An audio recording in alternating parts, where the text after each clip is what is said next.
Most of this generation quits the second they get talked to.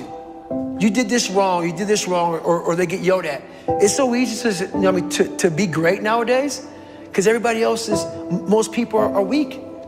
This is a softened generation. So if you have any mental toughness, any ability, if you have any fraction of self-discipline, the ability to not want to do it but still do it, if you can get through to doing things that you hate to do, on the other side is greatness. What is it with our society? We are creating weak individuals that can't handle anything going wrong in their life. As soon as something goes wrong, they are given a prescription, not to fix the problem, to mask the problem. How about giving strategies to strengthen the mind? How about saying, okay, you've allowed your life to get to this point. Now take responsibility and dive deep into personal development. Learn why you feel this way, not because of the event. The scientific facts about why you feel the way you do and what you can do to strengthen it.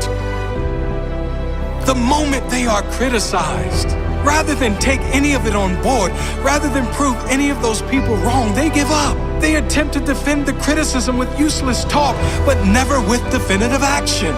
The moment they are challenged, they crumble. The moment things get hard, they declare defeat. It must not be for me. It was their fault. If they didn't do this or treat me like this or say this, then I would have made it. No, you're just soft. You're weak. Tell yourself the truth.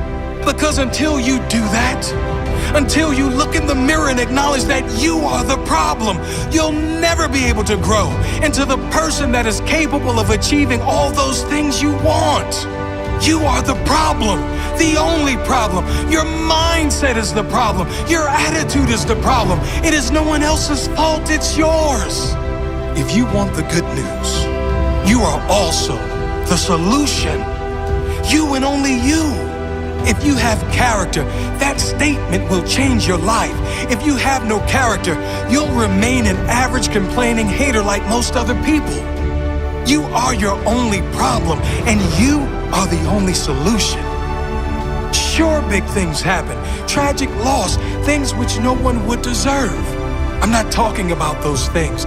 I'm talking about the people who are one job loss away from a breakdown. One relationship breakup away from depression. One argument ruins their entire week. Come on, people. This is not how to live. Even with the big stuff, if you have perspective, if you know who you are, if you really appreciate everything you do have and believe everything is as it should be, all of those big things can be handled much better. Knowing your loved one would want you to be happy and move on. Knowing that living in pain and holding on to resentment is letting that person who did you wrong win. But letting go and living your life, loving your life, that is you saying, I won. That is you saying, I will not allow you to own any piece of my mind and spirit. That is true courage and mental strength. And I'm not saying avoid pain. Pain, suffering, failures, they are all part of every single person's life.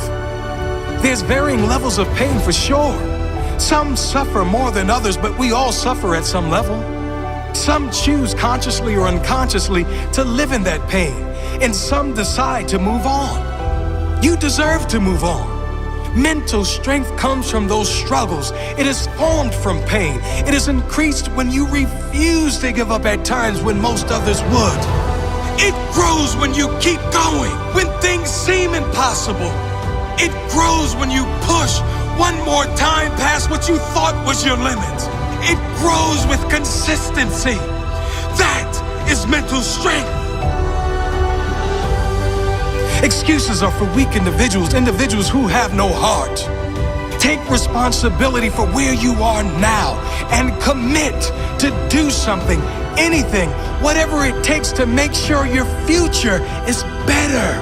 You do have the choice. You can make excuses and stay where you are, Or you can take responsibility, take action, and get where you need to go, where you deserve to go. What do you choose?